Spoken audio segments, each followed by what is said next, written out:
Great British Menu is back. What's going to make a miserable chef like me smile? And it's the funniest yet. Returning champions. He did it for the Northeast. You guys. Previous losers. Boom! Are you threatening to go further this year? I'm definitely threatening. A whole host of talented new British chefs. It's tough, innit, trying to get this out? Sorry. Are shedding blood, sweat and tears. To produce gastronomic masterpieces that are also witty and fun. Whoa! Wow. For a special banquet celebrating 25 years of Red Nose Day at the magnificent Royal Albert Hall. Each of them hoping to raise money, raise a laugh and support comic relief. My breast's been taken away for the first time ever on Great British Menu. This week, fighting to represent London and the South East is rising star Matt Gillen. This is for your dance floor. Experienced chef Adam Simmons I haven't done any of that. and returning contender Tom Akins. Have I bitten off more than I can chew? Maybe I have. Judging them all week is fearsome veteran Richard Corrigan. That's a schoolboy error. And from the off, Tom's hell-bent on success. But will the pressure make or break him? Legs. His legs are tiny, they're like sparrow's legs.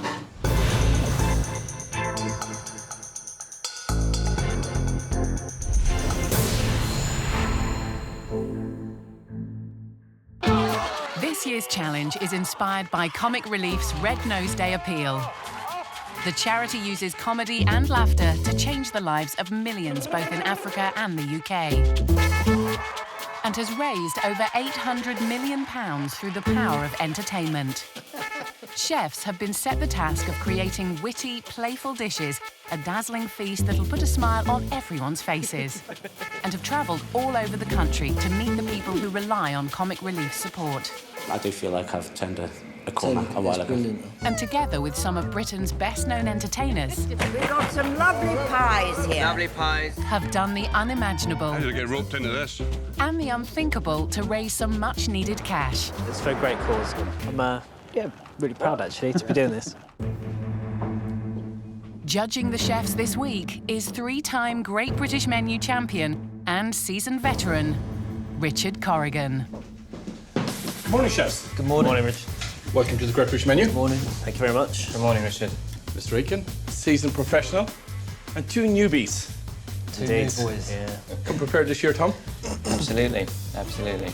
I'll see you in the kitchen. I'll see you later. I'm expecting a really entertaining battle, sprinkled with a bit of humour. But underneath all that, I want to see some great food. Jack on, one orzo, one scallop, one venison. First up is ambitious newcomer Matt Gillen, head chef at the Michelin-starred concept restaurant The Pass at South Lodge Hotel in West Sussex. Yeah, 2 moose, 2 He bread. cooks fun, quirky dishes and despite being 10 years younger than his opponents, is confident he has what it takes to outwit them. It's a challenge that really suits me, and my food's all about fun. Yes, I might be the underdog out of the three of us. However, the smaller the dog, sometimes the bigger the bite. Hello, Chef. Matt, tell me about your menu. OK, so we have pigeon, beetroot, orange and gingerbreads. 3 different types of beetroot and chicken liver parfait. I've gone with chicken livers rather than pigeon livers. Why? Just because it's not such a harsh, strong taste. Is it witty and playful? Most definitely. Very lively, interactive dish. Got a prop very similar to a dance floor, I guess. So basically, we're going to create a bit of a disco feel. Silver leaf. It's for the chicken liver parfait. Going to make a silver ball, a disco ball. Disco balls. It's the one element of my dish that I'm most nervous about. It's risky, but it's risky not taking risks. If this doesn't bring a smile to you guys' faces, then you need a sense of humour transplant. Matt's kicking off his menu with a playful pigeon dish with chicken liver parfait and funky beetroot. Dance floor, flashing lights, silvered livery balls. Is it a bit gimmicky for most people? Possibly. 4 scallop, 1 chicken, 5 beef. Next up is experienced chef Adam Simmons of Michelin-starred Danesfield House in Marlow. Service, please. He's been tipped as one of the top chefs to watch this decade and is determined to make a big first impression with surprising flavour combinations and cutting-edge techniques. There's a lot of creativity within the dishes that I've created. So I've got a lot to prove. It's about winning and it's about me being top dog. Adam, how do you feel about being on the Great British menu? Very excited, but obviously very nervous. What are you cooking? So we've got lightly smoked squab pigeon, sweet corn granola. What's the centrifuge for? Centrifuge is for Douglas fir oil. Yeah. Then you've got the livers from the pigeon, and I've made a parfait. You use the livers? Yeah, the pigeon livers. You don't like pigeon liver, do you? It's too strong for my dish. Too strong. Where's the sense of humour? It's about what the pigeon eats. Corn, seeds, grains, nuts. You brought the forest that the pigeon lives in. Yes, and that's the concept behind the dish. Comedy and tragedy are good bedfellows. It could go tragically wrong. Of course it could, but it won't. Adam's cooking pigeon too and using some serious techniques to create a savoury granola. A slight concern about Adam's food. I see a lot of craft, a lot of great ingredients, a lot of methods. But where's the fun, Adam? One of each starter, 2 pollocks, a shirt, bread for 2. Oui. Last but not least is returning competitor Tom Aitkins, head chef at his own Michelin-starred restaurant Tom Aitkins in London. Service. Tom's known for his inventive cooking and highly competitive nature, so losing to Tom Kerridge 2 years ago was a big hit to his pride. The way that I left last time, I was obviously upset. Coming back, I'm gunning for that #1 spot. Tom Aikens, what happened the last time? I messed up. Are you threatening to go further this year? I'm definitely threatening, always. What are you cooking, Tom? The dish is called chicken, egg, chicken. We've got chicken, we've got langoustine, eggs, truffle. There are 2 components, which is mainly the egg and the chicken. Which one do you have first? The egg or the chicken or the chicken or the egg? And that was where, you know, the fun will come. I have to say, a lot going on here. There is a lot going on, but all the components, you know, they work for the final dish. And the final dish for me is the perfect dish. Do you think this will put a smile on my face? Absolutely will. I've got a master plan at the end. Big weapon, which you will love. Okay. Chefs, are you quaking in your boots over there? A little bit nervous. Or is this the young boys' corner saying... It's the young boys' corner. We're all here to win. You know, we're all here to win, otherwise we wouldn't be here. Tom's hoping to upstage his rivals with comedy props and an extremely complex chicken dish. Chicken, langoustines, truffle. Great classic flavours. Loads going on. But will he get it on the plate in time?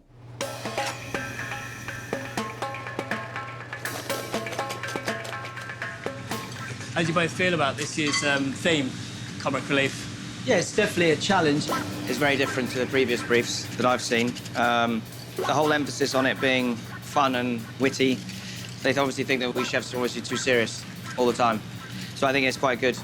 There's humour. Yeah, exactly. Is this harder than when you did before, Tom? I wouldn't say it's any easier, that's for sure. What makes your dish witty and playful? Me. Yeah. But yeah, I'm laughing. Actually, when the dish goes out, I was going to make a chicken noise. So was that your secret weapon? That's a secret weapon, yeah. Hopefully Richard will have a sense of humour. Not a sense of humour failure. I've got a little bit of audio on mine as well. Oh, have you? Yeah. Ah, what music is it? None of it. I'm going to leave that. I'm going to leave it as a little surprise for you. I haven't done any of that. Well, you'll be fine. You're using all the gizmos. Carry on, mate. Intimidation from all corners of the kitchen. Tom, you've seen his props, his box of ingredients was just massive. Adam got pigeon on as well. I stood head-to-head on pigeon, but I think very, very different. I think mine's a lot more fun. Hello, Matt. Hi, Richard. Slicing up our beetroot? Yep, it's what I like to call my disco beats. The disco beats? Disco beats. I mean... different varieties of beetroot, and then what different marinades for each one. And this is for your... my dance floor. Your dance floor. But you weren't even born in the 70s. I am an 80s baby, yeah. But my mum was, and I grew up kind of listening to all those types of things, so it's a bit of a nod towards my younger life, I guess. Yeah. Yeah, so... Matt's using different coloured beetroots. Obviously, the concept of his dish is witty and playful. It's possibly a bit too much for me, personally. Is that going to detract from the food that's on the plate?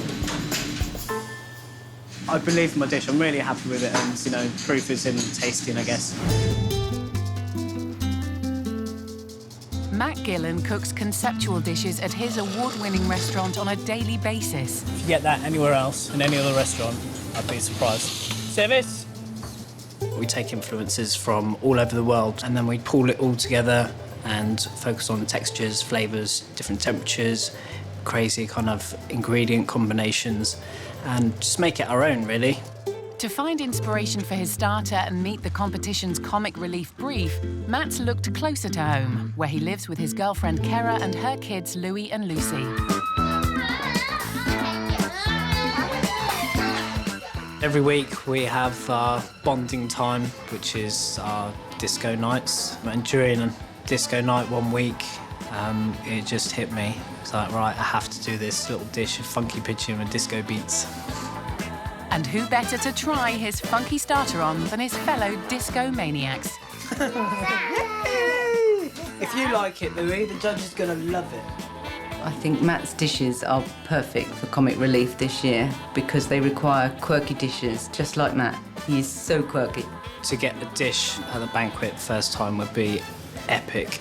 Comic Relief is an amazing charity. I think anyone that raises money for Comic Relief can be seen as a bit of a superhero.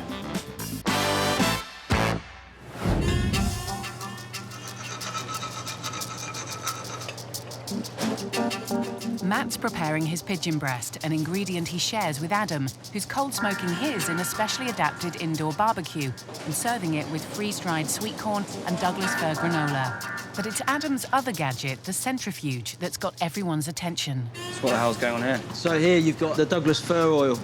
What it does by putting in there is it separates it. And then what you get is a clear oil and the sediment from the pine is at the bottom. OK. It's all about the flavour.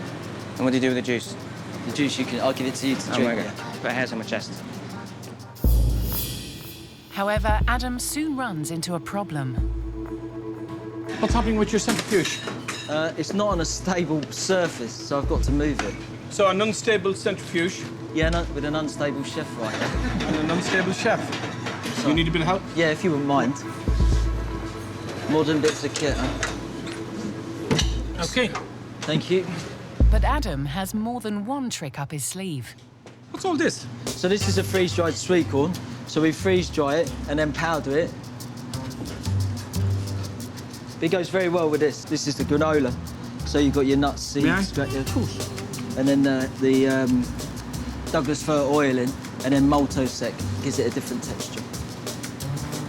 So with Adam's dishes, he's using a centrifugal system, he's using a dehydrator, and he's freeze-drying. So they're all new techniques, but Richard is quite a classical chef in terms of his own cooking, so it'll be interesting to see what he thinks of the dishes. You clever chef. I do try. You do. Go. Adam's use of innovative techniques is central to the dishes he serves at his restaurant. We always try to find different ways to do stuff to make flavours better. It's all about what goes onto the plate, flavour, texture, and that's why people come to eat here. Outside of work, Adam knows how to have fun. I'm a bit of a lad, and I get the boys round to do taste testing on new dishes. They're probably my harshest critics. So who better to taste test his starter than his straight-talking drinking mates? It's very nice. Yeah. Licorice, sweet corn, smokiness. I think Adam's got a fantastic chance of going all the way. That was fantastic. His food will definitely bring a smile to people's faces. I think Comic Relief is wonderful. So yes, to get a dish through to the final banquet would just be a fantastic honour.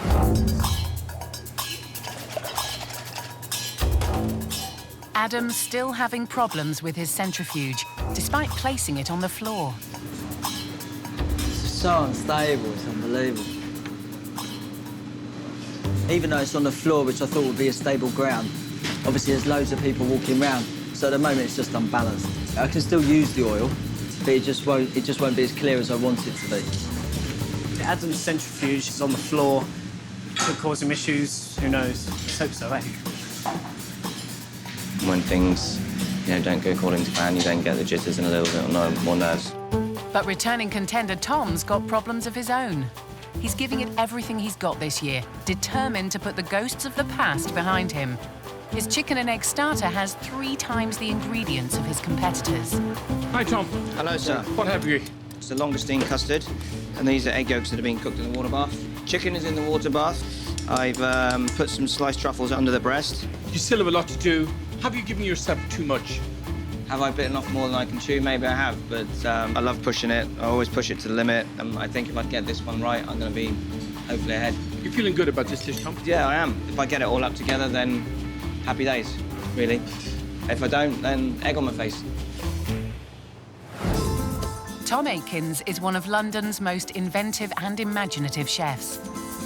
My style of food has sometimes been referred to as art. I think I'm very creative and imaginative.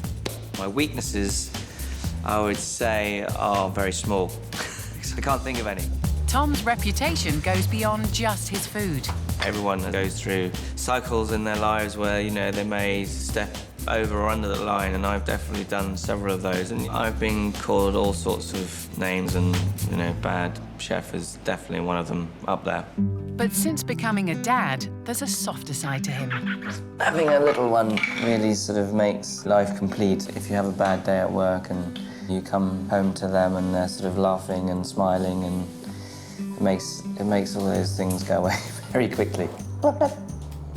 Which one came first? Egg or the chicken? You like the egg? With this brief particularly, it's all about surprises and fun, and I think with a dish like chicken egg, it's a real tongue twister and a mind twister, and hopefully that'll give, you know, the extra edge that I'll need. Yes.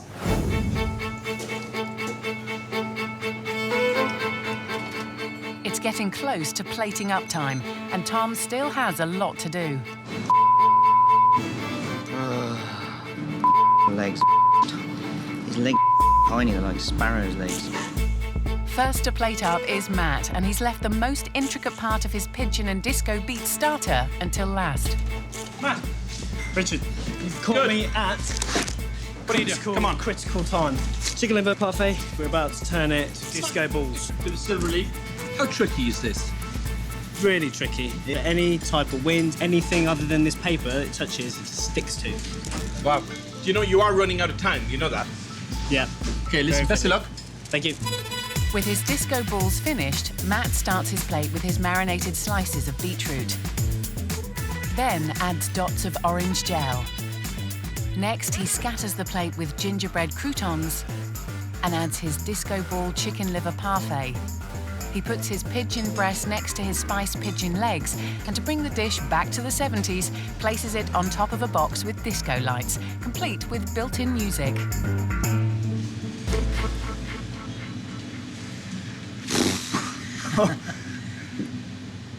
You thought about this? Yeah. Long and hard. Long and hard. What's not to smile about that? Let's go.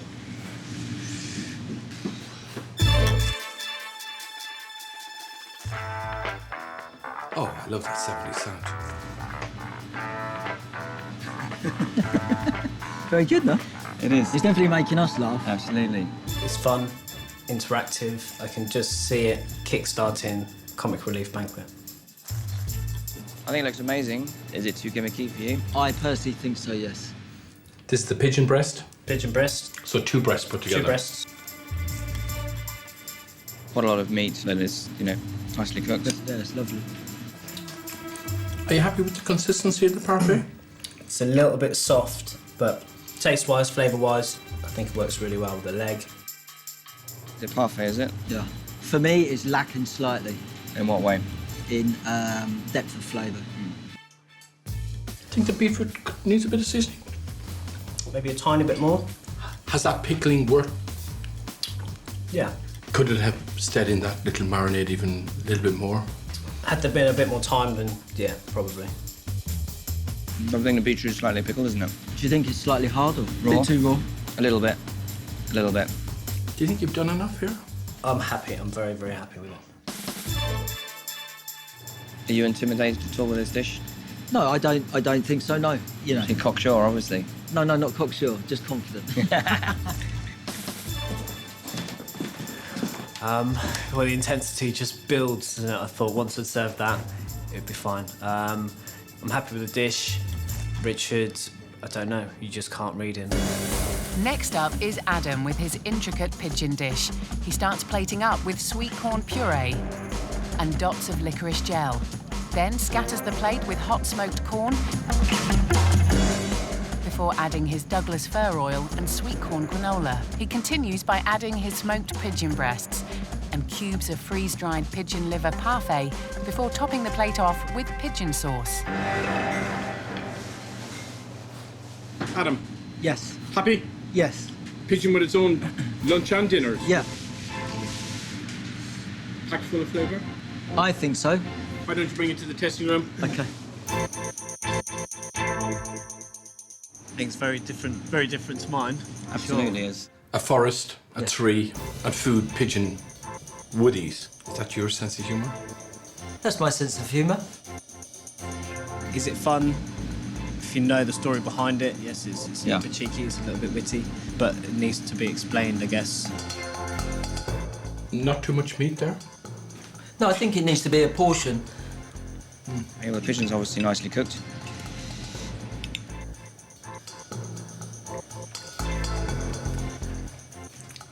That wasn't supposed to be in there. Oops. That could cause damage. That centrifuge, was it worth all the effort? I had big problems with it, but I think you still get the Douglas fir flavour into the granola. I was having issues with the centrifuge, you know, I had to move it because it wasn't stable on the bench, and for me it hasn't come through. I don't. No, I can't taste it at all. What score would you give this dish? I'd mark it down and up because there's room for improvement. Great restaurant dish, Great restaurant dish. but maybe not a comic relief dish. I personally can't see this opening the banquet. Oh, fundamental mistake. A piece of bone in the pigeon could cost me dearly. That schoolboy error. Last to plate up is Tom, and he's got plenty left to do. See, I'm nervous now, yeah? How would you cope doing this for like 100 people at a banquet? Well, you two are going to help me for one. He starts off by putting an eggshell filled with mousse and truffle into his basket, followed by an eggshell with langoustine sabayon, savoury egg custard and French toast. He then turns his attention to his bowl, starting with the chicken breast, pressed chicken leg and blanched langoustine tails. Next, he adds a slow-cooked egg yolk and tops the dish off with langoustine oil, before pouring his consommé into a jug on the side. Last but not least, his secret weapon.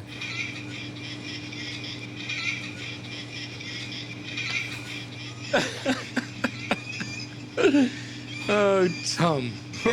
The philosopher of the kitchen. Has it translated into flavour, Tom? I think so, absolutely. I love the dish. I love the chicken. Let's go and taste all this. Wait, clucks at you. You know, put a smile on all our faces. Very clever. So much going on. Do you get this out? Absolutely. There's about 12 individual parts, and then within parts, there's more parts. That's a lot of work. A lot of work.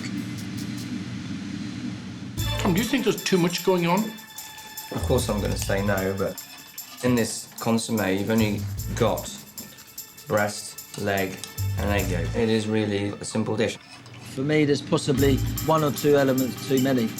I don't think it would hurt to strip one or two back. No, I agree.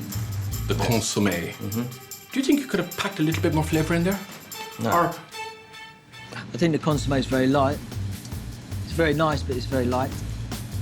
anything you're worried about, Tom? For me, I don't see anything that is negative. For me, it's hit all the marks. Very, very tasty plate of food. It ticks all the boxes. Tom is technically an amazing chef, and he's showing it here. So I think it went very well. I'm very, very happy with the dish. It definitely made Richard smile and laugh.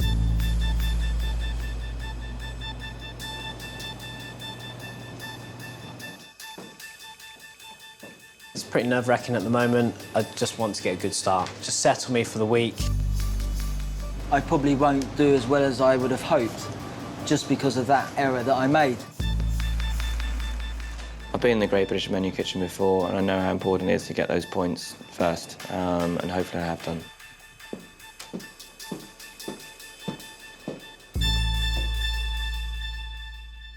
Matt, I'm going to start with you. Your pigeon, beetroot and parfait with orange and ginger. I loved the concept. There was a sense of humour there. It was fun. Skillful cooking as well. But I think there was far too much pigeon on that plate. The beetroot, it could have done with a little bit more time in that marinade. Overall, the dish certainly needed a bit more seasoning. It lacked just that real oomph. Adam, your squab pigeon, sweet corn, Douglas fir and granola. You delivered a great plate of food. And I have to say, it's my kind of food. Pigeon and the food it would eat showed a sense of humour. Overall, it was great. But that bone in the pigeon breast, you'd want to choke the judge, would you? No. It certainly could have done with a bit more seasoning as well. And the amount of pigeon on that plate was just far too much. It really was the main course. Tom Aiken. Chicken egg chicken. The presentation, I think we'll all agree, was stunning and witty. I loved the secret weapon. The langoustine was beautifully cooked. But the consommé could have done with just a tad more seasoning. Okay. And I worry there was just too much altogether going on. Matt, I'm giving you 7 out of 10. Congratulations. Adam, I'm giving you 8 out of 10 for your dish. Thank you.